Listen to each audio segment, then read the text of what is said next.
এবার দিলেন সূরা তহার ধাক্কা। ওমর ফারুক হাতে নিলেন, খুব ভালো আরবি জানতেন, চমৎকার আরবির অর্থ বুঝতেন, কারণ আরবি ভাষাভাষী মানুষ। হাতে নিয়ে নজর দেওয়ার পরে ওনার চোখ দিয়ে দাঁড় দাঁড় করে পানি বের হয়ে গেল।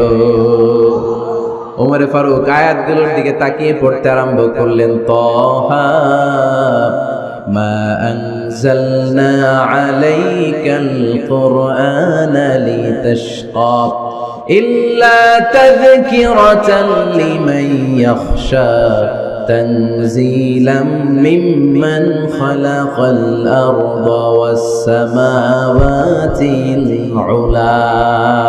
পড়েন সুবহানাল্লাহ। উনি পড়তে আরম্ভ করলেন, তাহা মা আনজালনা আলাইকাল কুরআনা লিতাশকা, এই কোরআনকে হতভাগা জাতি হিসেবে থাকার জন্য তোমাদের উপর নাজিল করি নাই। তানজিলাম মিম্মান খালাকাল আরদা ওয়াস সামাওয়াতিল উলা, এটা ওই রবের পক্ষ থেকে, ওই সত্তার পক্ষ থেকে নাজিল হয়েছে যেই রব জমিন তৈরি করেছেন, যেই রব বিশাল সুবিশাল আকাশও তৈরি করেছেন। সুবহানাল্লাহ। সূরা তহার এই চমৎকার অসাধারণ শব্দ গাঁথনি দিয়ে এই আয়াতগুলো যখন পড়তে আরম্ভ করলেন, ওমর ফারুক আর নিজের উপর ব্যালেন্স রাখতে পারলেন না, আর ধরে রাখতে পারলেন না। এবার ডাইরেক্ট অ্যাকশন। এবার কি 3 নাম্বার ধাক্কা খেয়ে, সূরা তহার ধাক্কা খেয়ে আর সামলাতে পারলেন না, পাগলের মতো হয়ে গেলেন। বলতে আরম্ভ করলেন, আইনা মুহাম্মদ, মুহাম্মদ কোথায়?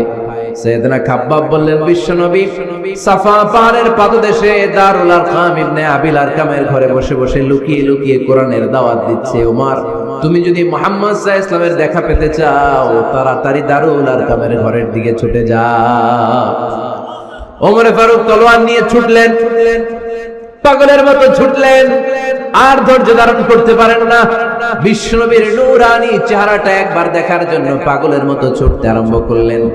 ওমর ফারুককে দারুল আরকামের কাছে আসতে দেখে বিশ্বনবীর চাচা হামজা ইবনে আব্দুল মুত্তালিব এসে বলে, নবী তাড়াতাড়ি দারুল আরকামের ঘর থেকে আপনি পালিয়ে অন্য কোথাও চলে যান। ওই যে ওমর ইবনে খাত্তাব নাঙ্গা তলোয়ার নিয়ে আপনার উপর আক্রমণ করার জন্য ছুটে আসছে গো নবী।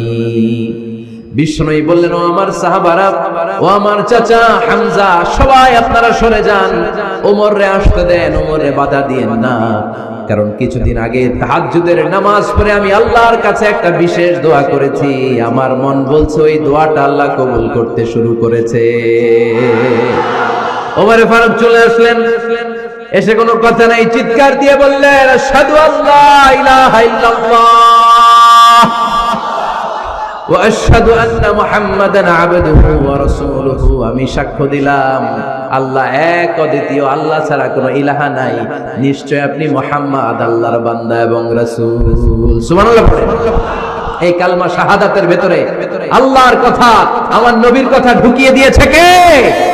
ঝিনুকের ভেতর লুকিয়ে থাকে যেমন মতি, ঝিনুকের ভেতর লুকিয়ে থাকে যেমন মতি, কালমা শাহাদাতে আছে আল্লাহর জ্যোতি, কালমা শাহাদাতে আছে আল্লাহর জ্যোতি। পড়েন, ঝিনুকের ভেতর লুকিয়ে থাকে যেমন মতি, ঝিনুকের ভেতর লুকিয়ে থাকে যেমন মতি, কালমা শাহাদাতে আছে আল্লাহর জ্যোতি, কালমা শাহাদাতে আছে আল্লাহর জ্যোতি।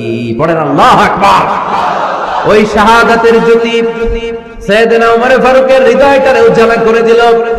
দুনিয়ার সব ভয়কে পেছনে ফেলে এক আল্লাহর ভয়কে অন্তরে ধারণ করে আওয়াজ করে বললেন, আশহাদু আল্লা ইলাহা ইল্লাল্লাহু ওয়াহদাহু লা শারীকা লাহু ওয়া আশহাদু আন্না মুহাম্মাদান আবদুহু ওয়া রাসূলুহু। পড়েন সুবহানাল্লাহ।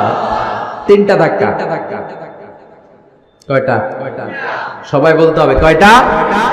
প্রথম ধাক্কাটা দোয়া, দ্বিতীয় ধাক্কা হাক্কা, তৃতীয় ধাক্কা সূরা তাহা। 3টা ধাক্কার মাধ্যমে সাইয়েদনা ওমর ফারুককে মুসলমানদের লিডার বানায় দিল কে?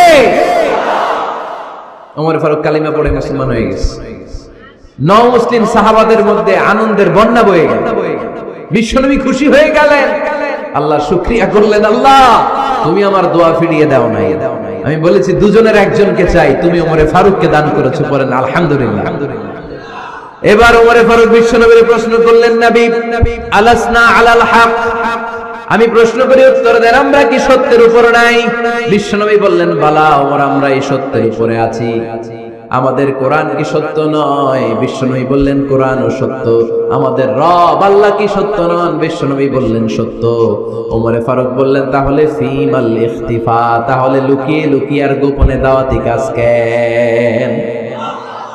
আপনি সত্য নবী, কোরআন সত্য কিতাব, আমার রব আল্লাহ সত্য, আর আমি ওমর কালিমা পড়ে মুসলমান হয়ে গিয়েছি, তাহলে ফিমাল ইখতিফা, আর লুকিয়ে লুকিয়ে কোরআনের দাওয়াত দিবেন কেন?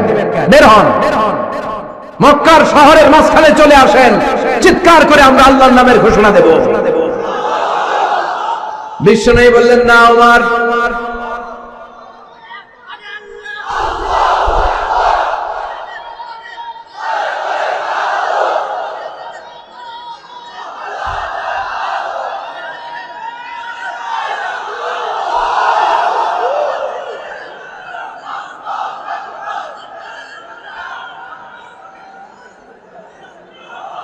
বিশ্বনবী ডেকে বললেন, না ওমর, এটা মাক্কি জীবন, ওমর এটা মাক্কি জীবন, এখানে দাওয়াতি কাজ করব লুকিয়ে লুকিয়ে, আস্তে আস্তে।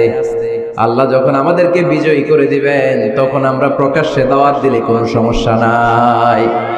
সাইয়েদনা ওমর ফারুক বলেন, না ও নবী, আমার উপর ছেড়ে দেন, আমি দেখবো আপনি আমারে শুধু মক্কার জমিনে একটা মিছিল দেওয়ার অনুমতি দেন। কিসের অনুমতি? আল্লাহর নামের তাকবীর দেওয়ার অনুমতি দেন। বিশ্বনবী বললেন, ঠিক আছে, সাবধানে তাকবীর দিও। ওমরে ফারুক তাকবীর দেওয়ার জন্য লোক খুঁজতে আরম্ভ করলেন। মুসলিম 11 জন সাহাবাকে খুঁজে পেলেন। কয়জন? ওমরে ফারুক বললেন, 11 জনই চলবে। 11 জনকে 2 লাইন করলেন। কয় লাইন?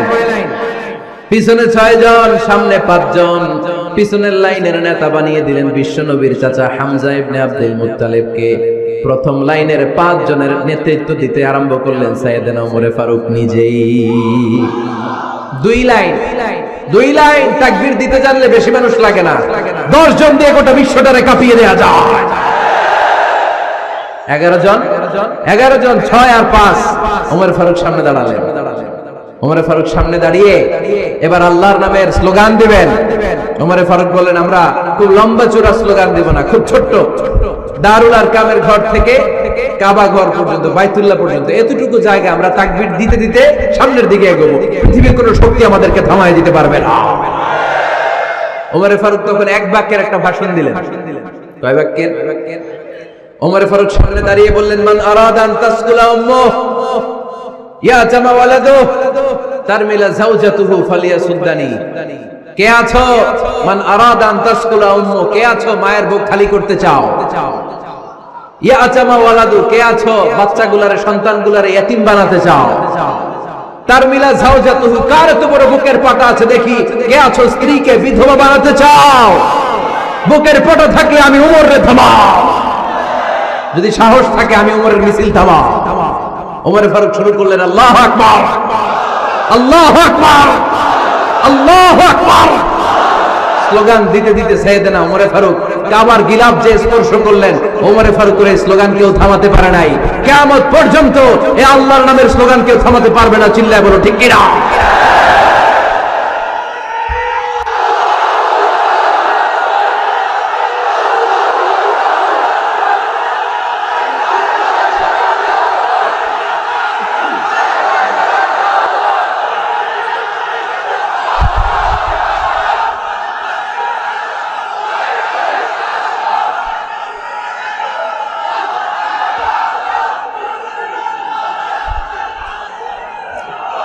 ওমরে ফারুকের স্লোগান সেদিন মক্কায় কেউ থামাইতে পারছিল? আওয়াজ করে বলতে পারছিল? এখনো আল্লাহর নামের স্লোগান কেউ থামাই দিতে পারবে? কিয়ামত পর্যন্ত আমার রবের স্লোগান কেউ থামাতে পারবে? পারবে না। ওমরে ফারুক স্লোগান দিলেন। আবু জাহেল, উতবা, শাইবা, ওয়ালিদ ইবনে মুগীরা আল্লাহু আকবার ধ্বনি শুনে বাইরে আসছে। কিরে, এত বড় স্লোগান, আমাদের কাছ থেকে পারমিশন নেয় নাই, অনুমতি নেয় নাই। অনুমতি নেওয়া ছাড়াই স্লোগান শুরু। বের হয়ে দেখে মিছিলের সামনে ওমর।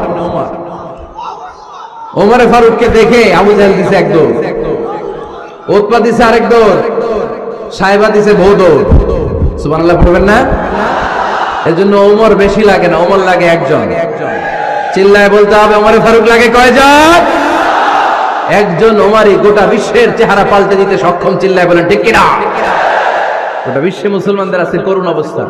আমাদের কোনো সেন্ট্রাল লিডারশিপ নাই। আমাদের মুসলিম দেশগুলোর এক করে রাখবে, ভাইয়ের মতো রাখবে, আমাদের স্বার্থ নিয়ে কথা বলবে, এরকম নেতা আমাদের নাই। ঠিক কিনা? আমরা সেই ওমরে ফারুকের অপেক্ষায়, আমরা সেই ইমাম আল মাহাদির অপেক্ষায়, যার একটা হুঙ্কারে আর আহ্বানে গোটা বিশ্বের সব মুসলমান এক প্ল্যাটফর্মে চলে আসবে। ওইরকম নেতা একজন লাগবে। কয়জন? গোটা মুসলিম উম্মাহকে একত্রিত করার জন্য একজন ওমরে যথেষ্ট। ঠিক কিনা?